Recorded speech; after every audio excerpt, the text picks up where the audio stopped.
All right, hi, it's Dr. Lanchbury. I'm here in Cottonwood, Arizona, and it's a nice evening tonight, a little cooler than it has been. I want to kind of touch on some things that I'm kind of excited about. That I was doing some research today on a peptide. You know how I've been using peptides in my practice now for about a year and a half, and I've seen some really good results with a lot of them. So, peptides are amino acid chains, or depending on what peptide you're talking about, they're normally not more than 100 amino acids.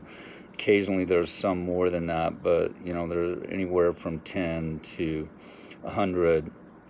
And so one of the peptides that I've been pretty excited about, and wanted to do some more research on, is called LL37. The other name is a cathelicidin. I'll post some stuff on this. I'm going to post some references and some recent research on it. But what's exciting about it is it can be used for viral infections, and there's quite a bit of research on it. And recent research, even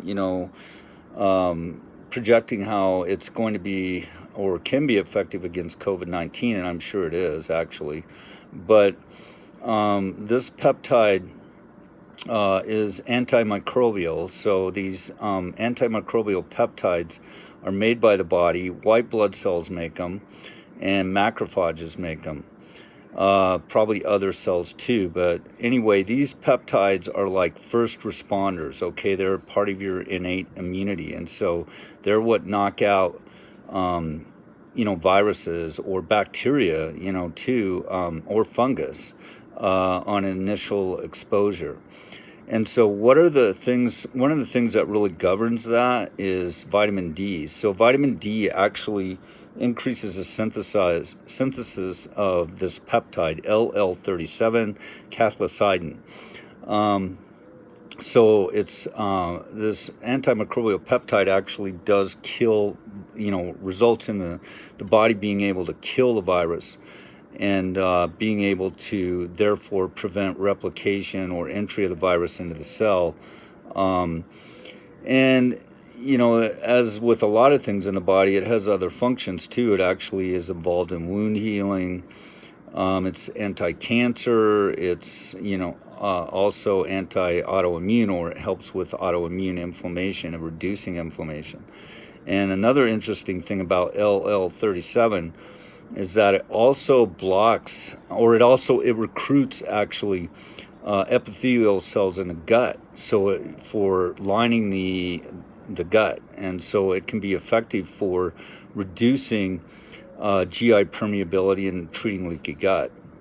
So LL37 is something that people are studying pretty readily across the world, and when looking at a lot of this stuff, it's really pretty exciting. I mean, this COVID-19, as bad as it is, and as bad as all that we've heard, and all the all the terrible stuff, is that it's really bringing on some like major research, and we're getting some minds that I'm like just so flabbergasted by the intelligence of the human race.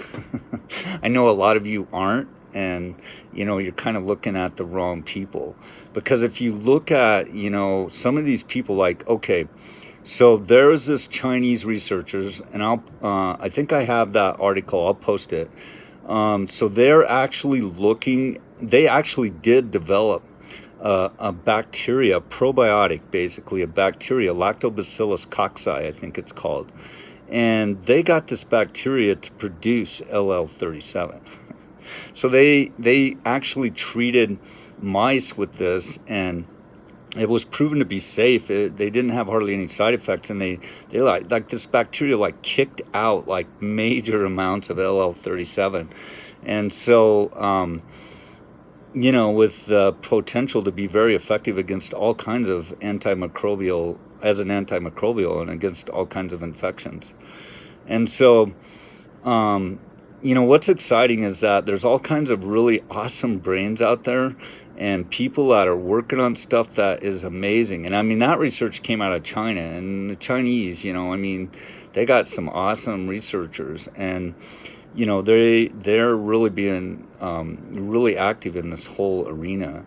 And I think that we're going to see some stuff that's going to come out that is going to, I think I know, I think I know that we're going to see some things come out that are going to like majorly shift medicine. And we're going to see stuff that's going to be like light therapies. We're going to see peptide therapies. We're going to see all kinds of different things that we just never thought, never even thought of. And it's just going to like move us into like space age medicine that we're going to be there. I mean, COVID-19, for all the terrible nastiness of this virus, it's going to result in like major moves in medical discovery. And I think that, I've always said that vaccines are just like totally like caveman medicine. I mean, when you think about it, it's like, you have to give somebody a bacteria or a virus in order to get them to respond to help, keep them from getting a disease. And it's like, it's just kind of insane when you think about it. And we should have been far beyond that. I mean, the first vaccines were how long ago? I mean, rabies, and all that stuff. And we are just not even past that yet. And we're still talking about, well, the only way to save the human race, is by a vaccine. Like, what? I mean, come on. We are so far beyond that, really. We should be so far beyond that. And actually we are. But a lot of the information is being suppressed, and a lot of it's not coming out, and we're not seeing it move into the mainstream where we can really impact people. And, there's a number of reasons for that. I mean, you've got these evil people that, are trying to suppress all this medical knowledge and all this development, and it's just really crazy. But we need to pray.